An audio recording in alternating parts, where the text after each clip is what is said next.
ערב טוב לצופים באתר מקור ראשון, וברוכים הבאים לכנס סולמות ומדע תורתך של המרכז האקדמי לב. הכנס שלנו עוסק במבט מדעי והלכתי על שאלות שעולות מטכנולוגיית הנדסת רקמות. וכפי ששואלת כותרת הכנס, האם המבורגר משובט הוא בשרי? באמת היא שכאשר טכנולוגיות חדשות פוסעות צעדים ראשונים בעולם, קשה לשער את מידת ההצלחה שלהן.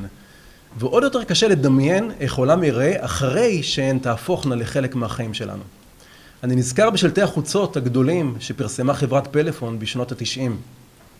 במודעה הייתה תמונה של איש עסקים שיושב ברכב מפואר, כאשר בתוך הרכב מונח מתקן גדול עם כבל מסתלסל וטלפון סלולרי גדול וכבד. כשצפינו אז בשלטים הללו, הם נראו לנו כמו פרסומות לעוד צעצוע לעשירים.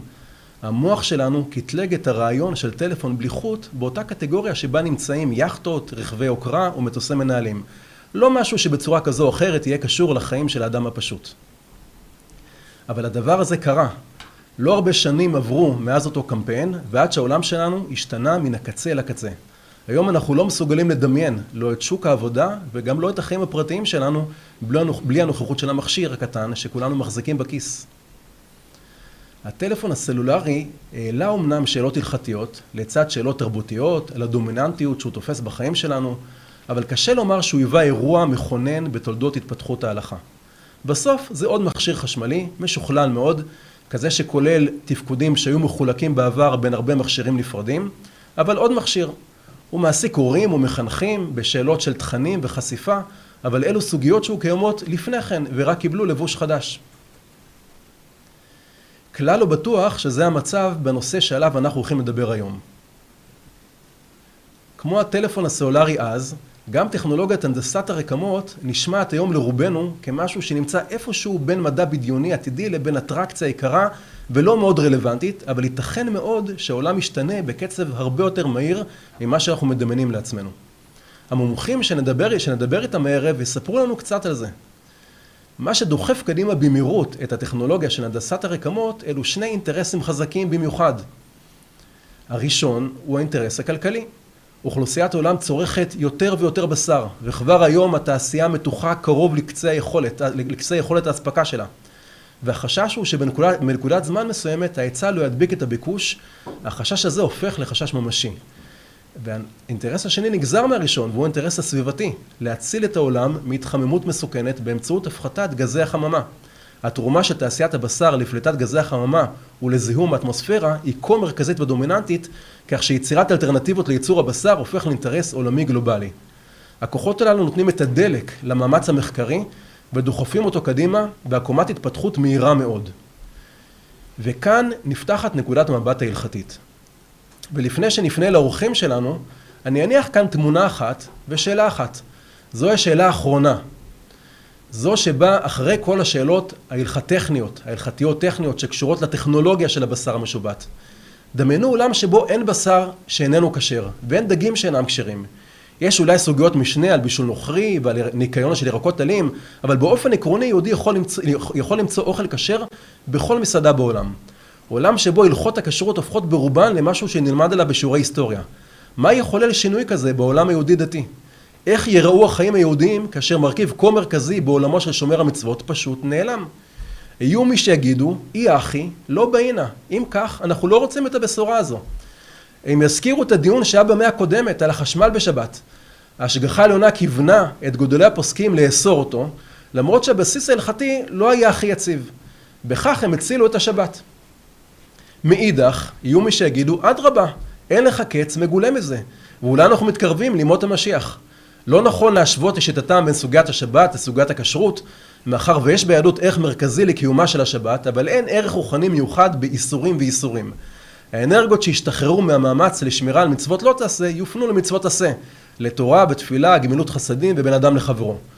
כמו שאפשר להבין שהשאלות הללו אינן פשוטות. עוד נגיע לכל השאלות, אבל לפני כן נרצה לדבר גם עם המדענים של הטכנולוגיה וגם עם הרבנים ואלה שיוזמים את הכנס הזה.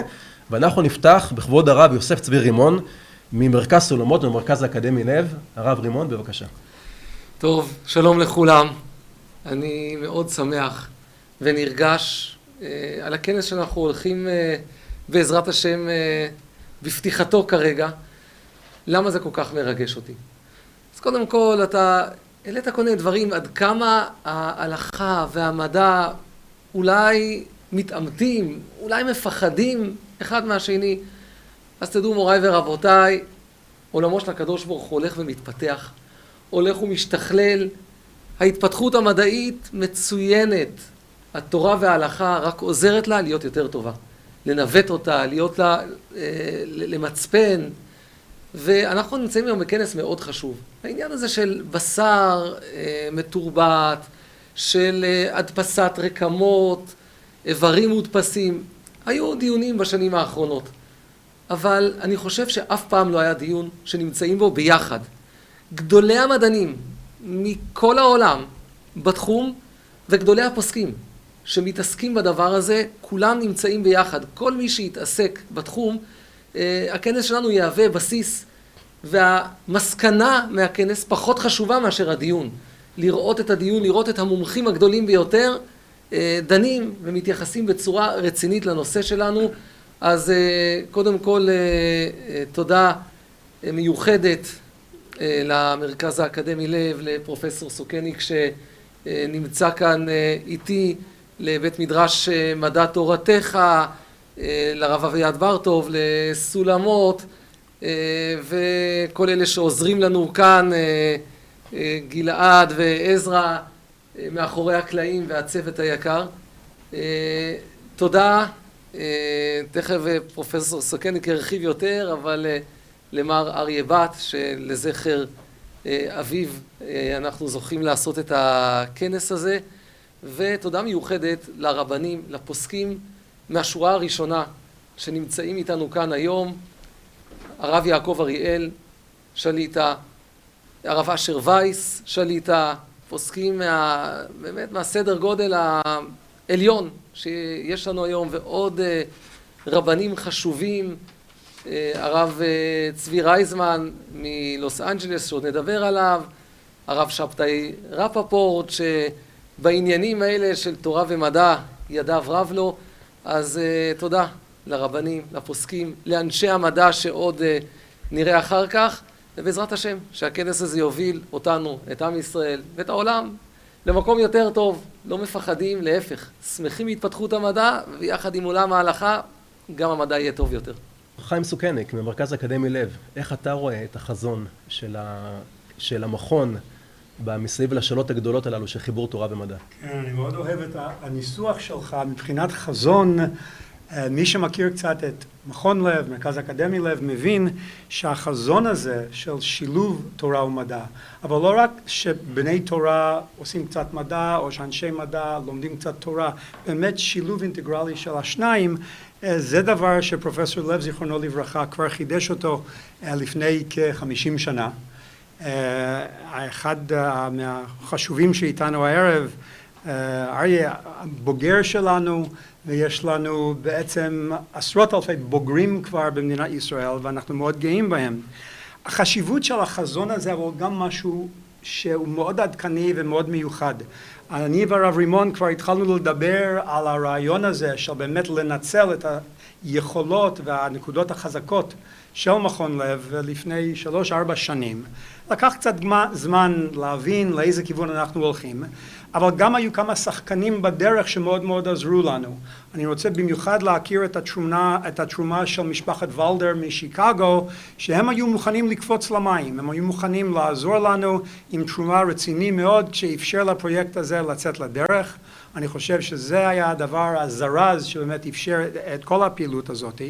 אני גם מאוד בהקשר לערב הזאת, היו גם כמה אנשי מדע, שהבאנו אותם מבחוץ, משום שיש להם מומחיות מיוחדת. דווקא בנושא הזה, הביולוגי יותר, אז הבאנו כהרצאה ראשונה, הרב בטח זוכר, הבאנו כהרצאה ראשונה פרופסור מבר אילן, רון גולדסטין, מאוד עזר לנו מההתחלה, 2 מהדוברים שתראה הערב, שולמית לוינברג, פרופסור שולמית לוינברג מהטכניון, וגם אנשים שעובדים איתה, דידיה ואנשים מהחברה שלה, באמת הם נתנו פרספקטיבה לאנשי הכולל שהם למדו לעומק, אבל ידעו לקראת האפליקציה, למדו לקראת מה הם מכוונים. ואני חושב שבסופו של דבר השילוב הזה מוכיח את עצמו.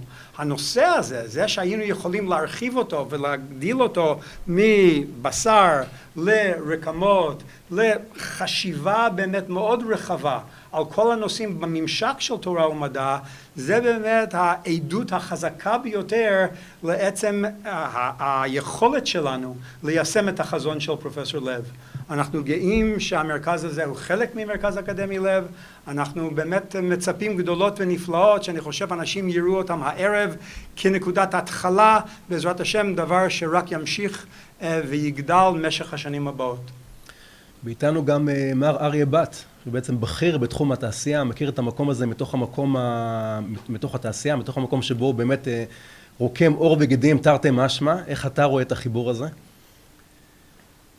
אני חושב שהחיבור הזה הוא חיבור שאני כאדם שגדל בבית שאבא, זיכרונו לברכה, עסק גם בתורה, גם במדע, הדברים היו משולבים, זה לא היה תורה ולפעמים עסק במדע. הדברים, וכך אנחנו גדלנו, הם דברים שהולכים ביחד. עולם המדע ועולם התורה, עולם חד הוא. זה עולם שהקדוש ברוך הוא ברא אותו, ומי שברא זה, ברא זה. וזה בעצם כל חיינו גדלנו בבית שהיינו קמים בבוקר ואבא היה עוסק בתורה, מכין שיעורים, לומד תורה, ואחר כך הולך לאוניברסיטה בירושלים, ואחר כך הוא גם זכה לעבוד במכון לב, בית ספר גבוה לטכנולוגיה יחד עם פרופסור לב, ניהל את המכון מספר שנים, והשילוב הזה של עולם התורה ועולם המדע הוא היה שילוב טבעי, שילוב שהוא חי ביחד, ואני חושב שאנחנו נראה היום בעצם שהדיאלוג הזה בין עולם התורה ובין עולם המדע הוא לא רק משהו שהוא שיח של שאלות ותשובות, אלא שיח שבעצם הדברים משתלבים יחד. תודה רבה אריה. מכאן אנחנו נעבור למושב הראשון שעוסק בהיבטים הלכתיים ומדעיים של הבשר המתורבת.